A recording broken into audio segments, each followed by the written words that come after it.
दोस्तों आज हम पढ़ने वाले क्लास 9 हिस्ट्री का चैप्टर नंबर 3 जिसका नाम है Nazism and the rise of Hitler. तो दोस्तों चैप्टर की शुरुआत होती है 11 साल के बच्चे से जिसका नाम था हेलमुथ। एक बार क्या होता है कि हेलमुथ अपने कमरे में लेटा हुआ था, तभी उसने नोटिस किया कि उसकी मम्मी और उसके पापा आपस में बात कर रहे हैं। हेलमुथ के पापा हेलमुथ की मम्मी से बोलते हैं कि अब टाइम आ चुका है सुसाइड करने का, क्योंकि अब हमारे साथ भी वही होने वाला है जैसा कि हमने जूस के साथ किया था। तो क्या मुझे अकेले को सुसाइड करनी चाहिए या फिर हम सबको एक साथ मिलकर सुसाइड करनी चाहिए? ये सब बातें हेलमुथ सुन रहा था। अगले दिन क्या होता है कि हेलमुथ का परिवार घूमने जाता है और वे अच्छा टाइम स्पेंड करते हैं एक दूसरे के साथ। उस दिन को वो अच्छे से एंजॉय करते हैं, खूब मस्ती करते हैं। बट अगले दिन ही खबर आती है कि हेलमुथ के फादर ने अपने ही ऑफिस में अपने आप को गोली मारकर सुसाइड कर लिया। इस बात को लेकर हेलमुथ काफी ज्यादा डर चुका था। वो इतना डर चुका था कि उसने अगले 9 सालों तक अपने घर पे कुछ नहीं खाया था, क्योंकि उसको डर था कि कहीं उसकी मम्मी उसको जहर देकर मार ना दे।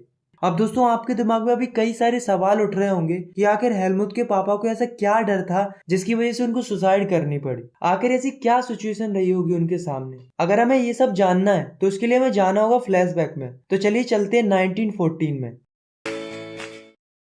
1914 में फर्स्ट वर्ल्ड वॉर स्टार्ट हुआ। इस वॉर में कई सारे देशों ने भाग लिया। वर्ल्ड वॉर फर्स्ट दो पावर्स के बीच में लड़ा गया। पहली थी अलाइड पावर्स और दूसरी थी सेंट्रल पावर्स। अलाइड पावर्स के अंदर आते थे इंग्लैंड, फ्रांस और रसिया, और सेंट्रल पावर्स के अंदर आते थे जर्मनी, ऑस्ट्रो हंगेरियन एम्पायर और ऑटोमन टर्की। उस समय में जर्मनी के पास बहुत पावर थी। जर्मनी और other central powers world war जीत भी जाती, लेकिन 1918 में अलाइड पावर्स को सपोर्ट मिल जाता है यूएसए का, जिसकी वजह से सेंट्रल पावर्स हार जाती है। मतलब जर्मनी की हार का सबसे बड़ा कारण था यूएसए। जब जर्मनी वॉर हार जाती है तो वहां का जो एम्परर होता है वो एब्डिकेट कर देता है, मतलब अपने पद को छोड़ देता है। अब राजा ने अपना पद छोड़ दिया तो गवर्नमेंट तो बननी थी, क्योंकि बिना गवर्नमेंट के थोड़ी ना देश चलेगा। तो जर्मनी में एक जगह थी जिसका नाम था वाइमर। वहां पर एक नेशनल असेंबली बनती है जिसको वाइमर रिपब्लिक फॉर्मेशन बोलते हैं, और इसी के द्वारा जर्मनी के लिए फेडरल स्ट्रक्चर और डेमोक्रेटिक कॉन्स्टिट्यूशन बनाया गया था। अब जैसे ही जर्मनी के अंदर डेमोक्रेटिक कॉन्स्टिट्यूशन बना तो जर्मनी में डेमोक्रेसी आ गई, जिसकी वजह से लोग जर्मन पार्लियामेंट के अंदर मेंबर्स को इलेक्ट करने के लिए वोट करने लगे, और ये वोटिंग सारे अडल्ट कर सकते थे इंक्लूडिंग वुमेन्स। अब आप सोच रहे होंगे कि डेमोक्रेसी आई थी तो ये तो अच्छी बात थी ना, बट जर्मनी के लोगों को ये पसंद नहीं आई। क्यों पसंद नहीं आई? क्योंकि जो वीमर रिपब्लिक बना था, मतलब जो असेंबली बनी थी, उसने एक पीस ट्रीटी साइन की थी जिसको हम ट्रीटी ऑफ वर्सेलिस बोलते हैं। मतलब एक समझौता हुआ था जर्मनी और अलाइड पावर्स के बीच में, जिसमें जर्मनी के ऊपर बहुत सी चीजें थोपी गई थी, इम्पोज की गई थी। जर्मनी से कई सारी चीजों को छीना भी गया था, जैसे कि उनसे उनकी टेरिटरीज छीन ली गई थी, आयरन छीन लिया गया था, कोल छीन लिया गया था, यहाँ तक कि उनकी आर्मी भी छीन ली गई थी, क्योंकि अलाइड पावर नहीं चाहती थी कि जर्मनी आगे कभी वॉर लड़ पाए। इन सब के अलावा जर्मनी को 6 बिलियन यूरो का कंपेंसेशन देने के लिए फोर्स किया गया था। जर्मनी में एक जगह थी राइनलैंड जो कि फेमस थी अपनी रिसोर्सेज के लिए, उसको भी छीन लिया गया था। तो वहां के जो लोग थे वो अलाइड पावर्स का तो कुछ कर नहीं सकते थे, इसलिए वो सारे दोस्त किसको दे रहे थे? गवर्नमेंट को दे रहे थे, कि गवर्नमेंट क्यों हाथ पे हाथ रखे बैठी हुई है। इसलिए लोगों को डेमोक्रेटिक गवर्नमेंट पर शक भी हो रहा था, और यही वो कारण था जिसकी वजह से लोगों को वीमर रिपब्लिक पसंद नहीं आया, और ना ही लोगों ने इस वीमर रिपब्लिक को अच्छे से अडॉप्ट किया। बट कुछ लोग थे जो कि वीमर रिपब्लिक को सपोर्ट करते थे। उन्हें जर्मनी के लोग नवंबर क्रिमिनल बोलते थे, क्योंकि उन्होंने ही ट्रीटी ऑफ वर्सेलिस पर साइन किया था। और ये कब किया था? 1918 के नवंबर मंथ में, इसलिए इनको नवंबर क्रिमिनल बोलते हैं। वर्ल्ड वॉर फर्स्ट के कारण लोगों के ऊपर और पूरे यूरोप के ऊपर मेंटली और फिजिकली बहुत ही बुरा असर पड़ा था। यूरोप के जो देश वर्ल्ड वॉर फर्स्ट से पहले कर्ज देते थे, आज उनकी हालत ऐसी हो गई थी कि वो खुद कर्ज में डूबे हुए थे। वर्ल्ड वॉर फर्स्ट यूरोप में बहुत सारी समस्याओं को लेकर आया था, खास करके जर्मनी के अंदर। 1923 में जर्मनी के अंदर हाइपर इन्फ्लेशन हो गया था, मतलब जर्मनी में काफी ज्यादा महंगाई बढ़ गई थी। महंगाई इतनी ज्यादा हो गई थी कि लोगों को एक ब्रेड खरीदने के लिए नोटों के बंडल देने पड़ते थे। अब ऐसा क्यों हुआ था? तो ऐसा इसलिए हुआ था क्योंकि जर्मनी ने वॉर के लिए कर्ज लिया था, और ये कर्ज इतना ज्यादा था कि जर्मनी उसे वापस नहीं कर पा रही, जिस कारण से जर्मनी का गोल्ड स्टॉक भी खत्म हो गया। इसी बीच फ्रांस क्या करता है कि जर्मनी में एक जगह हुआ करती थी रूर, उसको ऑक्यूपाइड कर लेता है, जिसकी वजह से रिसोर्सेज की सप्लाई में भारी गिरावट आ जाती है। वैसे ही जर्मनी कंगाल था,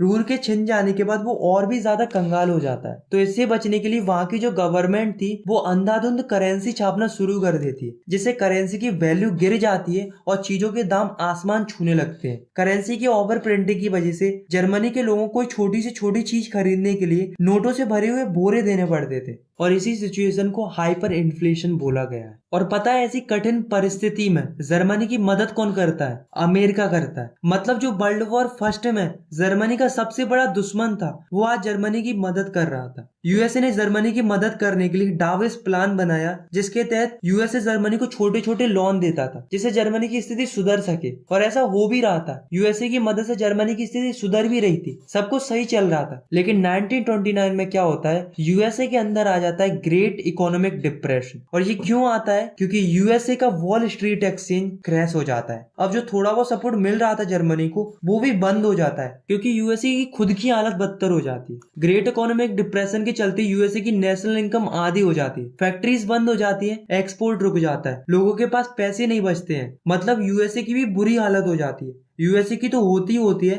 लेकिन इसका असर और देशों पर भी पड़ता है। अगर हम जर्मनी की बात करें तो जर्मनी में इंडस्ट्रियल प्रोडक्शन 40% तक गिर जाता है। 6 मिलियन लोग बेरोजगार हो जाते हैं, जिसकी वजह से क्रिमिनल एक्टिविटीज बढ़ जाती है। लोग चोरी चकारी और लूटपाट पर उतर आते हैं। कई सारे लोगों के बिजनेस ठप हो जाते हैं, किसानों के फसलों के दाम गिर जाते हैं, महिलाएं अपने बच्चों के पेट नहीं पाल पा रही होती है। अब लोगों को एक ही डर सता रहा था कि कहीं भी सड़क पर न आ जाए, और जो गवर्नमेंट थी वो भी इन सिचुएशन का कोई अच्छा सॉल्यूशन नहीं निकाल पा रही। अब यार आप खुद ही सोचो कि इतना सब कुछ होने के बाद भी जनता गवर्नमेंट की रिस्पेक्ट करेगी? नहीं ना। तो जो थोड़ा बहुत भरोसा था लोगों का गवर्नमेंट के प्रति, मतलब वीमर रिपब्लिक के प्रति, वो बिल्कुल ही खत्म हो जाता है। पूरा विश्वास ही उठ जाता है लोगों का वीमर रिपब्लिक से, और यहीं से राइज होता है हिटलर का। तो चलिए हम हिटलर के बारे में डीप से पढ़ते हैं। तो हिटलर का जन्म 1889 में ऑस्ट्रिया में हुआ था। उसने अपना बचपन बहुत ही गरीबी स्थिति में गुजारा था। हिटलर ने वर्ल्ड वॉर फर्स्ट में जर्मन आर्मी को ज्वाइन कर लिया। उसके बाद उसने आर्मी में बहुत अच्छा काम किया। इनफैक्ट उसने कई सारे मेडल्स भी जीते। बट हिटलर को सबसे ज्यादा दुख तब होता है जब जर्मनी वर्ल्ड वॉर फर्स्ट हार जाती है। इसके अलावा जो ट्रीटी ऑफ वर्सेलिस आती है उससे तो हिटलर और भी ज्यादा फ्यूरियस हो जाता है। हिटलर जर्मनी के लिए बहुत कुछ करना चाहता था, इसलिए वो 1919 में एक पॉलिटिकल पार्टी को ज्वाइन कर लेता है जिसका नाम था जर्मन वर्कर्स पार्टी। धीरे धीरे हिटलर पार्टी का हेड बन जाता है और फिर वो उस पार्टी का नाम बदल देता है और कर देता है national socialist German workers party. और यही पार्टी बाद में जाकर नाजी पार्टी कहलाती है। हिटलर और उसकी पार्टी का काम करने का अलग ही स्टाइल था। उनके सल्यूट करने का तरीका भी अलग था, उनका सिंबल अलग था। कुछ इस तरीके का सिंबल था नाजी पार्टी का। अब हम बात करते हैं कि नाजी पार्टी जर्मनी की पॉलिटिक्स में कैसे आई थी। Rise of Nazi party in German politics. तो होता क्या है कि 1928 के अंदर जर्मन पार्लियामेंट के अंदर इलेक्शन होते हैं, जिसमें नाजी पार्टी बहुत ही बुरी तरीके से हारती है। उसको मात्र 2.6% वोट मिलते हैं जर्मन पार्लियामेंट के अंदर। ऐसा होना नॉर्मल सी बात थी, क्योंकि उस समय पर ना ही लोग हिटलर को जानते थे और ना ही नाजी पार्टी को। बट 1929 में सिचुएशन कुछ अलग हो जाती है। 1929 में क्या होता है कि ग्रेट इकोनॉमिक डिप्रेशन आता है, और मैंने आपको बताया भी था कि क्या था ये ग्रेट इकोनॉमिक डिप्रेशन। तो इसके चलते बहुत सारे लोग परेशान थे, और इसी बात का फायदा उठाता है हिटलर। हिटलर क्या करता है कि लोगों को अपनी तरफ अट्रैक्ट करता है और लोगों से कहता है कि अगर तुम मुझे सपोर्ट करते हो और वोट करते हो इलेक्शन में, तो मैं आपकी सारी समस्याओं को खत्म कर दूंगा। इस प्रकार के कई सारे वादे करता है हिटलर। और वैसे भी आपको एक बात पता होगी कि हिटलर बहुत ही पावरफुल स्पीकर था। वो इतना गजब का स्पीकर था कि वो अपनी बातों से लोगों को बहुत ही जल्दी इन्फ्लुएंस कर देता था, और इस चीज का उसे फायदा भी मिला। फाइनली 1932 में नाजी पार्टी इलेक्शन जीत जाती है। उसे जर्मन पार्लियामेंट के अंदर 37% वोट मिलते हैं, जिससे नाजी पार्टी मेजोरिटी में आ जाती है। तो हिटलर ने ऐसे कौन कौन से वादे किए थे जिनकी वजह से नाजी पार्टी इलेक्शन जीत पाई, चलिए देखते हैं। तो हिटलर ने लोगों से कहा था कि अगर मैं इलेक्शन जीतता हूँ तो मैं जर्मनी को एक स्ट्रॉन्ग नेशन बनाऊंगा। सेकंड, हिटलर ने कहा था कि मैं ट्रीटी ऑफ वर्सेलिस के प्रोविजंस को हटवा दूंगा। थर्ड, मैं हर एक इंडिविजुअल की डिग्निटी वापस दिलाऊंगा। फोर्थ, मैं जर्मनी के अंदर एम्प्लॉयमेंट लाऊंगा। फिफ्थ, मैं फॉरेन इंटरफेरेंस को रुकवा दूंगा। मतलब इतने सारे वादे कर दिए थे हिटलर ने, और इन्हीं प्रोमिसेस की वजह से नाजी पार्टी इलेक्शन जीत पाई थी। इलेक्शन जीतने के बाद हिटलर ने कई सारी रैलीज की, पब्लिक मीटिंग्स की, ताकि वो अपना सपोर्ट गैदर कर सके। धीरे धीरे हिटलर का सपोर्ट बढ़ता गया और हिटलर पावर में आ गया। 13 जनवरी 1933 को जर्मनी के प्रेसिडेंट हेडेन्सबर्ग ने हिटलर को जर्मनी का चांसलर घोषित कर दिया, जिससे हिटलर के हाथों में और भी ज्यादा पावर आ गई। अब हिटलर क्या सोचता है कि क्यों ना डेमोक्रेसी को हटाकर डिक्टेटरशिप सेटअप की जाए। तभी फरवरी 1933 में क्या होता है, जर्मन पार्लियामेंट के अंदर आग लग जाती है, और इसी बात का फायदा उठाता है हिटलर। इसकी वजह से 28 फरवरी को फायर डिक्री आती है। मतलब हम कह सकते हैं कि गवर्नमेंट का एक ऑर्डर आता है, जिस डिक्री के तहत लोगों के सारे सिविक राइट्स को छीन लिया लिया जाता है, जैसे कि फ्रीडम टू स्पीच, प्रेस और असेंबली, इन सबको सस्पेंड कर दिया जाता है। इसके बाद क्या होता है कि 3 मार्च 1933 को इनेबलिंग एक्ट पास होता है, और जैसे ही ये इनेबलिंग एक्ट पास हुआ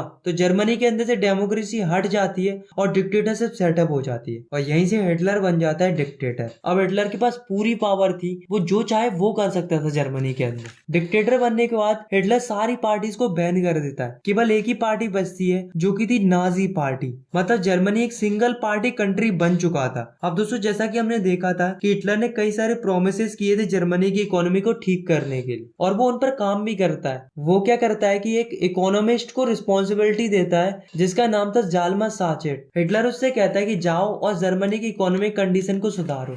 तो इसके लिए जाल्मा साचेट दो चीजों को एम करता है, पहली फुल प्रोडक्शन और दूसरी फुल एम्प्लॉयमेंट, क्योंकि अगर प्रोडक्शन को बढ़ाना है तो इसके लिए लोगों की जरूरत होगी, जिससे एम्प्लॉयमेंट तो अपने आप ही बढ़ जाएगा। इस प्रोजेक्ट के लिए गवर्नमेंट फंड देती थी, और इसी प्रोजेक्ट की बदौलत जर्मनी के अंदर सुपर हाईवेज और वॉक्सवैगन जैसी कार आ पाई थी। हिटलर ने कई सारे चेंजेस किए फॉरेन पॉलिसीज के अंदर, जैसे कि 1933 में हिटलर जर्मनी को विड्रॉ कर लेता है लीग ऑफ नेशन से। राइलैंड जो कि छीन लिया गया था जर्मनी से, उसे वापस रीऑक्यूपाइड कर लिया। हिटलर ने 1938 में ऑस्ट्रिया और जर्मनी को एक कर दिया by the slogan of one people, one empire and one leader. तो दोस्तों ये कुछ चेंजेस थे जो कि हिटलर ने किए थे फॉरेन पॉलिसीज के अंदर। इसके बाद हिटलर छोटी छोटी जगहों को कब्जाना शुरू कर देता है, जैसे कि वो सबसे पहले कब्जा करता है सुदर्टन लैंड पे। अब दोस्तों मैंने कुछ टाइम पहले आपको एक इकोनॉमिस्ट के बारे में बताया था जो कि जर्मनी की इकोनॉमिक कंडीशन को सुधारने में लगा हुआ था। जी हाँ बिल्कुल, उसका नाम था जाल्मा साचेट। तो जो ये जाल्मा साचेट था वो इकोनॉमिस्ट के साथ साथ एक अच्छा एडवाइजर भी था।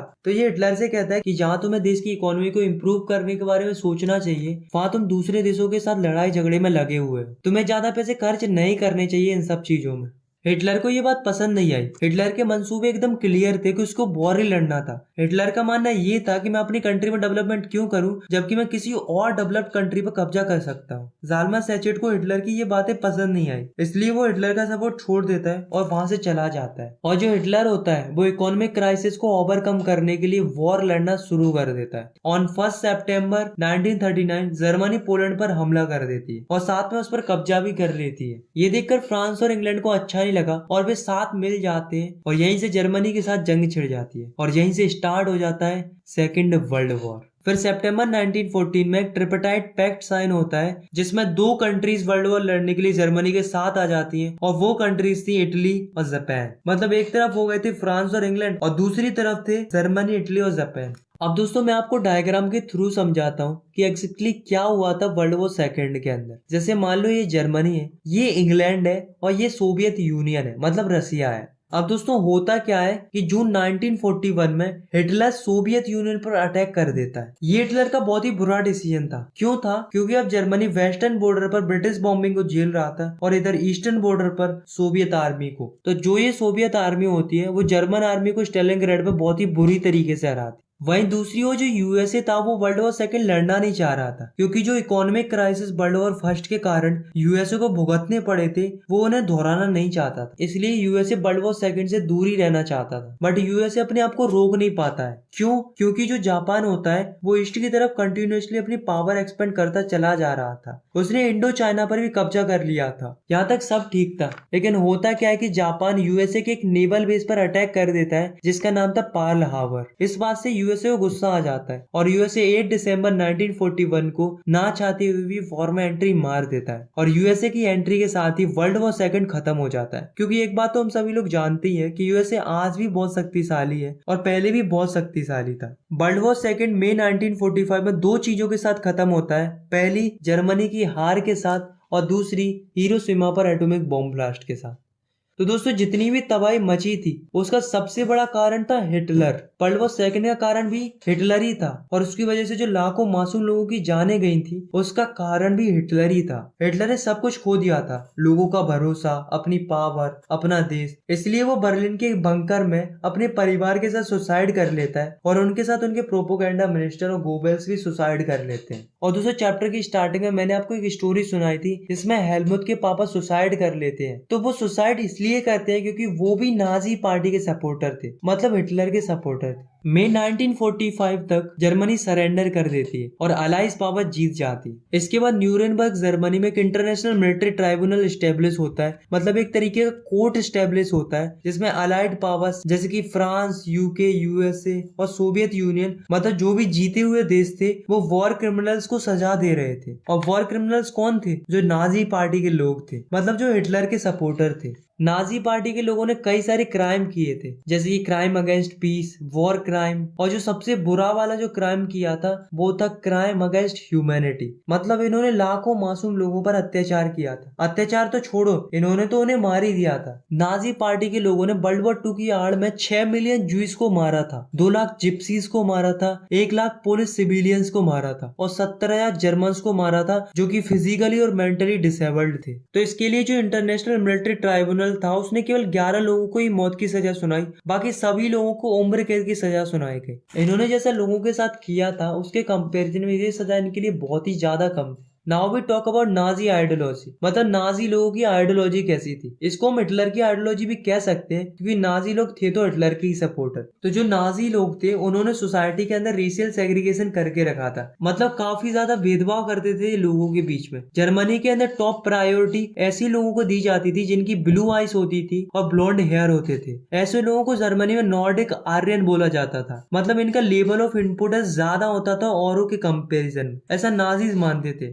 और अगर हम बात करें सबसे लोअर लोगों की तो वो थे जूइस। जूइस लोगों को जर्मनी के अंदर वीक माना जाता था और ना ही जूइस लोगों को कोई इंपोर्टेंस दिया जाता था। और दोस्तों हिटलर और नाजी लोगों को भी सबसे ज्यादा नफरत जूइस लोगों से ही थी। तो ऐसा क्यों था? इसके कई सारे कारण थे। पहला कारण ये था कि जूइस लोगों को जीसस क्राइस्ट का किलर माना जाता था। दूसरा रीजन ये भी माना जाता था कि जूइस लोग अदर जर्मन लोगों को ज्यादा इंटरेस्ट पर लोन देते थे और जो हिटलर था वो पर्सनली भी हेट करता था जूइस लोगों को। इसलिए नाजी लोगों ने जूइस लोगों को बायकॉट करना शुरू कर दिया। नाजी लोगों ने उनके साइनागोजियस को जला दिया, मतलब जहां पर वो पूजा करते थे उन स्थानों को जला दिया। गवर्नमेंट जॉब से जूइस लोगों को निकाल दिया गया और उनके घरों तक को भी जला दिया गया। और धीरे धीरे हिटलर ने इनको मारना शुरू कर दिया। हिटलर काफी ज्यादा मास किलिंग करता था, मतलब एक बार में कई सारे जूइस लोगों को मार देता था। और तुम्हें पता है हिटलर लोगों से क्या कहता था कि मैं मास किलिंग नहीं कर रहा हूँ, मैं इन लोगों को स्पेशल ट्रीटमेंट दे रहा हूँ। अब वो ऐसा क्यों कहता था? क्योंकि हिटलर का मानना ये था कि अगर हमें बहुत ही अच्छी सोसाइटी चाहिए और हेल्थी सोसाइटी चाहिए तो हमें इस तरीके के अनडिजायरेबल लोगों को मार देना चाहिए, ऐसा हिटलर का मानना था। और तुम्हें पता है हिटलर का जो मारने का तरीका था वो अलग ही प्रकार का था। वो बहुत ही भयानक तरीके से मारता था लोगों को। वो क्या करता था कि लोगों को एक गैस चैम्बर में बंद कर देता था, फिर उन पर जहरीली गैसें छोड़कर उनको मार देता था। हिटलर जूस लोगों को फोर्स करता था घेटोस में रहने के लिए, मतलब एक ऐसे इलाके में रहने के लिए जहाँ पर काफी ज्यादा गंदगी रहती थी, कीचड़ रहता था, बीमारियां फैलती थी, लोग मर रहे थे वहां पर, मतलब काफी ज्यादा इन्फेक्टेड एरिया था। ऐसे एरिया में हिटलर फोर्स कर रहा था जूस लोगों को रहने के लिए, और जो उसकी बात नहीं मानता था उसे गैस चैम्बर में स्पेशल ट्रीटमेंट दिया जाता था। अब दोस्तों जो हिटलर था वो बच्चों को भी टारगेट करता था क्योंकि उसे पता था कि बच्चे फ्यूचर है इस कंट्री का। और हिटलर ये बात भी जानता था कि बच्चे किसी भी चीज को जल्दी अडॉप्ट कर लेते हैं एज कम्पेयर टू अदर। क्योंकि आप खुद ही सोचो कि बच्चों को अगर बचपन से यही सिखाया जाएगा कि हिटलर तुम्हारा भगवान है, तुम्हें उनकी पूजा करनी चाहिए, तो ऑब्वियस सी बात है कि वो बड़े होकर भी हिटलर को भगवान ही मानेगा। तो इसके लिए हिटलर सारे स्कूलों से ज्यूइश टीचर्स को हटवा देता है और बच्चों को भी सेग्रीगेट कर देता है, जिसमें ज्यूइश को अलग कर दिया जाता है और जर्मन्स को अलग कर दिया जाता है। अब ज्यूइश ना ही जर्मन्स के साथ खेल सकते थे और ना ही साथ में बैठ सकते थे, और बाद में ज्यूइश किड्स को स्कूलों से बाहर भी कर देता है। और सबसे इम्पोर्टेंट बात, हिटलर क्या करता है कि स्कूलों की किताबें ही बदलवा देता है। उन किताबों में केवल नाजी आइडियोलॉजी भरी पड़ी थी, जिससे भी बच्चों को नाजी आइडियोलॉजी सिखा सके। अब स्कूलों में यही सब सिखाया जा रहा था कि ज्यूइश को हेट करो, हिटलर और नाजी पार्टी को सपोर्ट करो, सल्यूट करो उनको और हमेशा लॉयल रहो उनके प्रति। इस तरह की बातें स्कूलों में सिखाई जाने लगी। इसके अलावा हिटलर कई सारी यूथ ऑर्गेनाइजेशन भी चलाता था, जिससे वो किड्स के अलावा यूथ को भी टारगेट कर सके। अब हिटलर टारगेट कैसे करता था देखो, तो जो बच्चे 10 से लेकर 14 साल की उम्र के होते थे उन्हें जंग वॉक में भर्ती कर दिया जाता था। जंग वॉक बेसिकली हिटलर का ही एक ऑर्गेनाइजेशन था जहां पर बच्चों को आइडियोलॉजिकल और फिजिकल ट्रेनिंग दी जाती थी। आफ्टर जंग वॉक जैसे ही वो बच्चा 14 साल का हो जाता था उसे एक और ऑर्गेनाइजेशन को ज्वाइन करना पड़ता था जिसका नाम था नाजी यूथ ऑर्गेनाइजेशन। और ये जो ऑर्गेनाइजेशन थी वो 1922 में बनाई गई थी। इस ऑर्गेनाइजेशन को हिटलर यूथ भी बोला जाता था। इसमें भी वही सब सिखाया जाता था जो हिटलर चाहता था, जैसे कि जूस से नफरत करो, अनडिजायरेबल लोगों से दूर रहो, वॉर और वायलेंस करना सही है, हिटलर की पूजा करो और हमेशा हिटलर के प्रति लॉयल रहो। इस तरीके की चीजें सिखाई जाती थी। और फिर जैसे ही वो बच्चा 18 साल का हो जाता था तो उसे लेबर सर्विसेज में भेज दिया जाता था। फिर उसके बाद उसे आर्मी ज्वाइन करा दी जाती थी। अब दोस्तों हम देखते हैं कि आखिर हिटलर वुमन के बारे में क्या सोचता था। हिटलर ऐसा मानता तो था कि मदर बहुत ही इंपॉर्टेंट सिटीजन है। इनफैक्ट उसने 1933 में एक बार बोला भी था कि in my state the mother is the most important citizen. But reality में वो सारी माओ को एक समान नहीं मानता था। जो माएं जूस और अनडिजायरेबल बच्चों को जन्म देती थी उन्हें पनिश किया जाता था, और जो डिजायरेबल बच्चों को जन्म देती थी उन्हें रिवॉर्ड दिया जाता था। उन्हें हर चीज में कंसेशन मिलता था, यानी कि डिस्काउंट मिलता था। इसके अलावा उन्हें अवार्ड्स भी मिलते थे on the basis of how many children the mother gives birth. अगर कोई माँ 4 बच्चों को जन्म देती थी तो उन्हें ब्रॉन्ज क्रॉस मिलता था, और अगर कोई माँ 6 बच्चों को जन्म देती थी तो उन्हें सिल्वर क्रॉस मिलता था, और अगर कोई माँ 8 बच्चे या उससे ज्यादा बच्चों को जन्म देती थी तो उन्हें गोल्ड क्रॉस मिलता था। अब दोस्तों हम देखते हैं कि आखिर जर्मनी के लोग क्या सोचते थे नाजी पार्टी के बारे में और उनकी आइडियोलॉजी के बारे में। तो दोस्तों जर्मनी के अंदर ज्यादातर लोगों ने ऐसा मान लिया था कि नाजी आइडियोलॉजी अच्छी है, और वो भी जूस लोगों से नफरत करने लगे थे। बट कुछ लोग ऐसे भी थे जो नाजी आइडियोलॉजी से प्रभावित नहीं थे, उन्हें ये गलत लगती थी, बट वे कुछ कर नहीं पाते थे। ना ही वे प्रोटेस्ट कर सकते थे और ना ही वे आवाज उठा सकते थे, क्योंकि उन्हें डर था कि हिटलर उनका वही हाल करेगा जो जूस का होता आया है। नाजी लोगों ने मीडिया का काफी ज्यादा अच्छा इस्तेमाल किया था जूस के अगेंस्ट हेट्रेड फैलाने के लिए। नाजी लोग ऐसे पोस्टर बनवाते थे जिनमें जूस लोगों को ऐसा ईवल दिखाया जाता था। उन्होंने क्या कुछ नहीं किया था जूस लोगों को बुरा दिखाने के लिए। इनफैक्ट उन्होंने तो कई सारी फिल्म भी टेलीकास्ट करवाई जिससे जर्मनी के अंदर जूस के प्रति हेट्रेड और बढ़ जाए। ऐसी एक फिल्म थी जिसका नाम था एटर्नल जूस, जिसमें जूस लोगों को बहुत ही बुरा दिखाया गया था। एक चार्लोट ब्रेड नाम की एक लेडी थी